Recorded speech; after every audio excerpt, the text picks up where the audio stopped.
In the Lab, a Texans podcast that takes a different look at things. Drew Dougherty and John Harris have their lab coats and goggles on, and the Bunsen burners burning. Here's Drew. In the Lab time is right now. I'm Drew Dougherty. That's John Harris with the jazzy hands. John, it's great to see you. It's great to be with you. I'm here in the building. You're at your house. And we've not given this the proper recognition, proper attention, but you've been calling football games for a while here in the spring. Yeah. And that's so much fun to do, call games, right? Yeah. You're doing the color commentary. But how has spring football been for you? I'm sure in many ways it's like riding a bike. It's like, what you do, but I'm sure in other ways it's just surreal and weird that you're calling games in March, in April, maybe even before that, as opposed to in the autumn. Give us the Reader's Digest version of how this has all gone down for you. Because I know it's weird like the rest of COVID, but why has it been weird for you? I'll be honest, Drew, I don't know that it really has, other than just the date and time. I mean, honestly, there have been crowds. Sam's band has been there on the far side. I've been calling the games for Sam Houston State. I've done their 3 home games. They won the Southland. They're 5-0, and they needed Incarnate Word to lose to Northwestern State to be outright champs. They've got one more game against Incarnate Word, which was supposed to be at the beginning of the year, but the winter storm, that's different. The winter storm knocked that game out, moved that game to the end of the year. But, Drew, I think, the one difference really, if there is one, is just weather. Those first games in September can be a disaster. I mean, they're just guys falling out, cramping up. It's 95 degrees. It's 100% humidity. And I mean, it's just brutal. Even up in the press box, we got the windows open, and it's just, man, we've got to get through this game. Last Saturday's game I did against McNeese, it was 75 degrees with about a 10 to 15 mile an hour wind. It was just gorgeous. Mm-hmm. And I was like, I can get used to this. But in all honesty, Drew, I don't know. I'll tell you there really hasn't been anything weird about it, other than one odd thing. And maybe I'm the only one that picked this up. I can't figure out who's eligible for the NFL draft and who isn't. Oh, yeah. And it's really it's odd. I saw a post by a defensive lineman from Stony Brook, and he posted, "I'm going to the NFL draft in 2021." And this was like maybe 2 weeks ago. And I thought I heard this, that on March 1st, those players had to decide. I've seen a couple other players. There was a quarterback somewhere that just got to a point in the year where he's just like, I'm done. I'm done. I'm going to the NFL draft. I've taken it as far as I can go. I'm going to the NFL draft. So I've talked to Coach Keeler about this, Casey Keeler, head coach at Sam Houston. And basically what he's gotten from his guys, that if they're playing right now in the spring, they'll be back for the fall because they want the full fall experience, having scouts on campus, doing the full, another full season. And a lot of those guys didn't get a redshirt year. And so this is acting as a redshirt year, really. So it's going to be tough for them because they're top 5 in the country. I think they're one of the 2 or 3 best teams in the country. So they could be playing all the way through this thing, which I think is the end of May. And then they got to turn around and play fall season starting end of August, beginning of September. And they go into a new conference, the WAC. So there are a lot of things going on. But really, Drew, the only thing that's troubling, and I don't know if it's troubling, but this is odd, is who's eligible for the draft. Because there's some guys I look at and go, okay, I could see, us, the Texans, hey, we should look at that guy. That guy could be an undrafted free agent. But I'm watching these guys going, are they in the draft? Are they staying? It's really hard. I did a game against Nichols. Nichols has a wide receiver by the name of Dejon Dixon. Very good player. 6'3", 200 pounds, athlete, can run, do everything. He got an invite to the combine. But he continues to play through the season. So I don't know if he's going to the draft. It's just odd. But other than that, Drew, it feels like I'm calling a game in October with beautiful weather, sunny day, and it feels the same, and it feels good. And we don't have a travel conflict at all. So I was able to do all of Sam Houston's home games, which is fun. And I don't get a chance to do that during the year because we're traveling. So we try and match up my schedules with theirs. And I only get a few games, but I got all 3 home games, and that was really fun. Yeah, I thought about that, and I thought that's got to be really cool for him. John's got to love that because Yeah. Because of the Texans, half their games are on the road. You got you had a chance. You had to miss some of these opportunities. So I'm glad you got to do that because that's one of the most fun things to do. I know, be up in the booth. You've been in Huntsville quite a bit for the Sam Houston games, not just this spring but before. And last Thursday, about 70, 80 miles to the west of Huntsville, roughly. Let me just work with me here. Yeah. I was in a place called Plantersville. Most people know Plantersville because of the Renaissance Fest. And then okay. kind of near there is Gary Kubiak. He's retired. And we got a chance to go up to Kubiak's ranch, and we spent the morning with him, put a microphone on him, just walked around his beautiful property. And he just told us stories, and we're going to have something really, really cool. That's awesome. Texans TV in the next few weeks. But I put a little picture of me and Coach Kubiak up on my Instagram last Thursday, and got a lot of fun reactions. But yeah, it was good to see that dude. And I hadn't seen him really and had a chance to talk with him since 2013. Since he left. Yeah. Yeah. Unfortunately, the way things go, players, coaches, when they get let go from a place, you don't really get a chance to talk to them or have a sense. Here and there, you've run into guys as it's happening. Kevin Walter, I got to say bye to. Jay Prosh one time right outside my office, got to say bye to. But by and large, you don't get to see these guys. And so I'd run into Coach Kubiak at the combine a couple times, but you know how those things go. You're passing. He's got to be somewhere. You got to be somewhere. So it was nice to hear from him, and he's doing really well. And golly, he has the coolest setup out there, and he's got the memorabilia alone. Oh, He gosh. ate it up. I mean, he had a replica of the Lombardi Trophy. He had his Denny's menu, his play sheet from the Super Bowl that they won. That's in a frame. And it's fascinating. I got to go. No way. Oh, that's cool. He had some really fun stories. I'm glad he's doing well. And he's still involved in football. And I'm fascinated to see what's next for him. But right now he's retired. I can't remember what he said, but he's like, I haven't given anything up. I'm not done with football, but I'm just not working for a team right now. But it was really cool to see Kubes. You know what, Drew? It's interesting because I feel like the passage of time either forces us, sports fans, whatever, to back on things and go, okay, that wasn't really as cool as I remember. Yeah. But there are also times where we look back and go, you know what? That guy was a lot better than we think of. And Matt Schaub is one of the first one that comes to mind. Matt was very good. Yep. The ending was just spectacular, if you will. It just was like, it wasn't like slow. It was just like, I think with Gary Kubiak, I hope in due time that Texans fans and just fans in the city of Houston understand what he's meant to the city of Houston as a football contributor, if you will.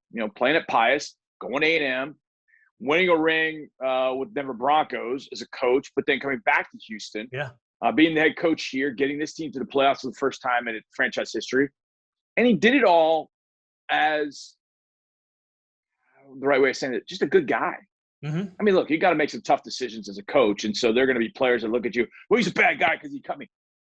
He just was always struck me as just a straight up good guy. I was with Mark. We were at the combine. This is probably 2-3 years ago.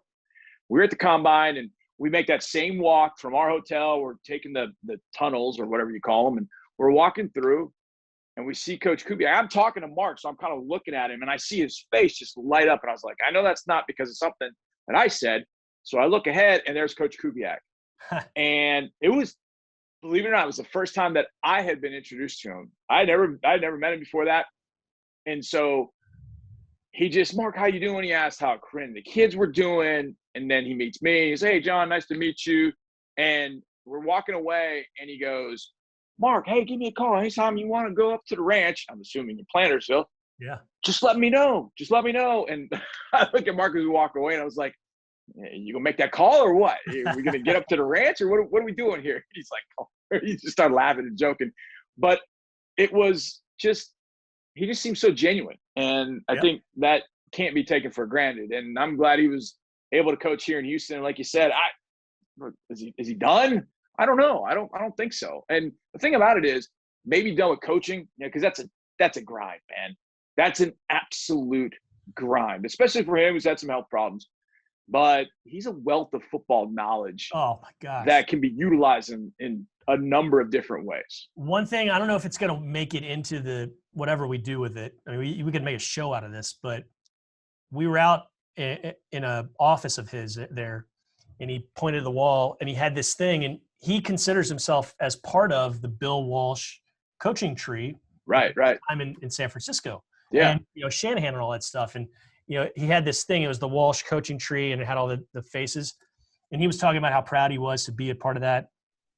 So my follow-up was, hey, you got a nice tree of your own.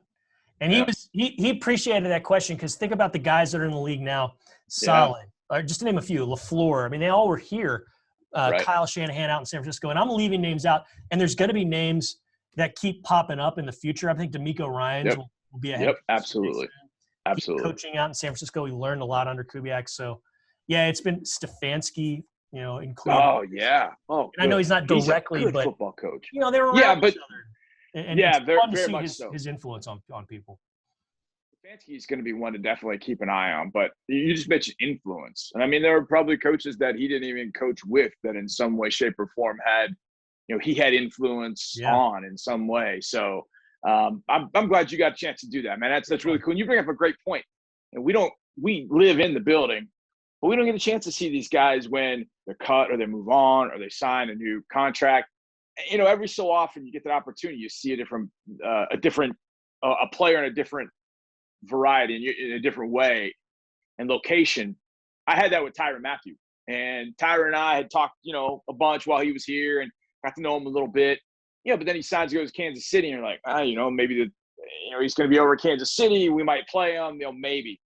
So in Kansas City, you kind of got to walk this maze to get to the press box. And so I happened to be walking back down the press box to the field, and he was coming back off the field from his pregame routine. You got to go by the Chiefs locker room. And you got to go right by the Chiefs locker room. And he just saw me, and his eyes lit up, and we had a big hug and talked for, a minute or so. And it was kind of like, hello, but it was also goodbye too, So it's kind of a weird deal. And sometimes you don't get to do that until, years down the road. I hope I can be there for Dwayne Brown when he decides to retire, just so I can tell him, see, told you didn't make it, pal. But he did. It's kind of messy. Put the film on, bro. All right. Let's talk a little bit about the wide receivers in this draft, because last week we talked about running backs, but guys who can catch the ball in this draft, who you think are going to be around when the Texans are picking at 67th. Now, they've got 8 picks, obviously no first, obviously no second because of the Tunsil trade.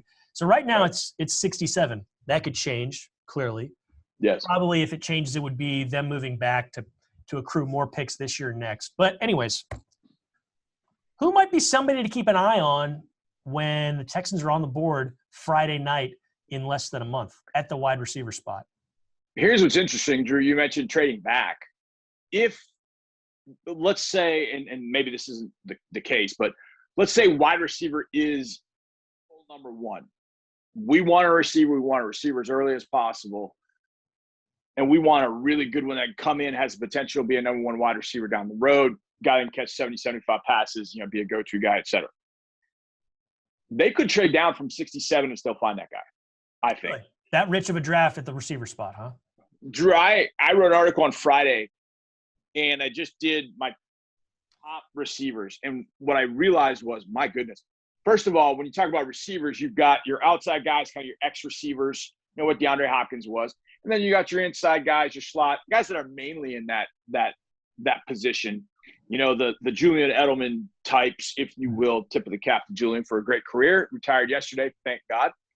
And they kind of split up that way. Drew, I have 21. Now I took the Harris 100 and I went all the way to 250. But I decided I could just go on and on and on about receivers. 21, 10 X receivers or outside receivers, 11 slot/weapon X types, 21 receivers in the top 133 of this draft. Really? So I think very highly of these group receivers. And it makes perfect sense. There's so much 7-on-7 going on. Receivers have really become, amongst young kids, that's what they want to be. They want to go catch the football. That's That's their thing. You know, they watch DeAndre, they watch Odell Beckham Jr., they watch Stephon Diggs. They want to be those guys. They don't want to play corner anymore. The irony is that the corners in this draft are all sons of NFL players, seemingly, that said, no, you're not playing receiver. You're going to play corner because you're going to make a bunch of money covering these guys. But I do think at 67, there are a lot of potential options. Tylan Walsh from Oklahoma State, I would love. Tough, gritty. Everything you want a receiver, catches everything, great routes, just has all the little nuances to being a receiver. Not dynamic speed-wise, but everything else you're looking at a wide receiver. He's got it. Two guys that I like. One I know is in the Harris 100 is Josh Palmer from Tennessee. I came back from the Senior Bowl and I was scoured. I was like, I got to find Tennessee stuff. I got to watch this guy. I didn't watch Tennessee hardly at all. The Volunteers hardly at all in 2020. Just didn't. They weren't very good. I didn't want to waste my time watching the team that wasn't very good. I'd heard about him, but watched him at the Senior Bowl. He was incredible. Came back, watched the Tennessee film, like, wow, I love this guy. I think he's very good. Fitzpatrick, who's just outside the 100 from Louisville. He's kind of a poor man's Keenan Allen. As I'm watching him, that's just kind of the mannerisms and the way he runs his routes and the way he did things. That was Keenan Allen to me. There are just a lot of guys that really can fit in. And then you got some of your smaller slot receivers, maybe Tutu Atwell from Louisville. Look, he's 155 pounds, but he'd be the fastest guy in the field every time he's on the field. A guy like that. Does a guy like Rondale Moore from Purdue slip all the way to 67? I wouldn't imagine that he would, but if teams are concerned about where he fits, is he a running back? Is he a slot receiver? Whatever. Don't mind me. I'll take him at 67 because he's a football player. He squats 700 pounds, even though he's 5'7", 180. And once he gets the ball in his hands, he's like Earl Campbell. He is as difficult to tackle as anybody. So there's some things that could happen draft night that can make some things interesting.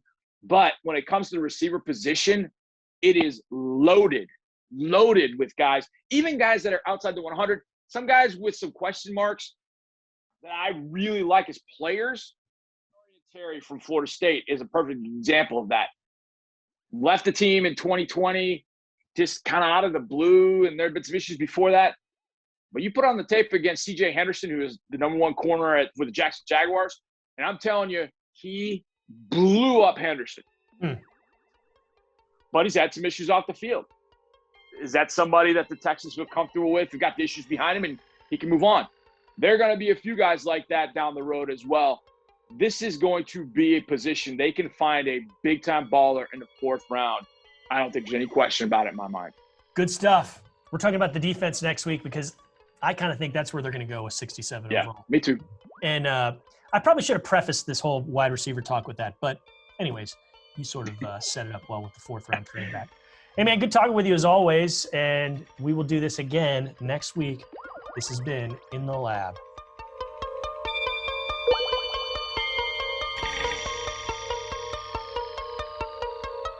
Thanks for watching. Subscribe to our channel and ring the bell to know when we post new content.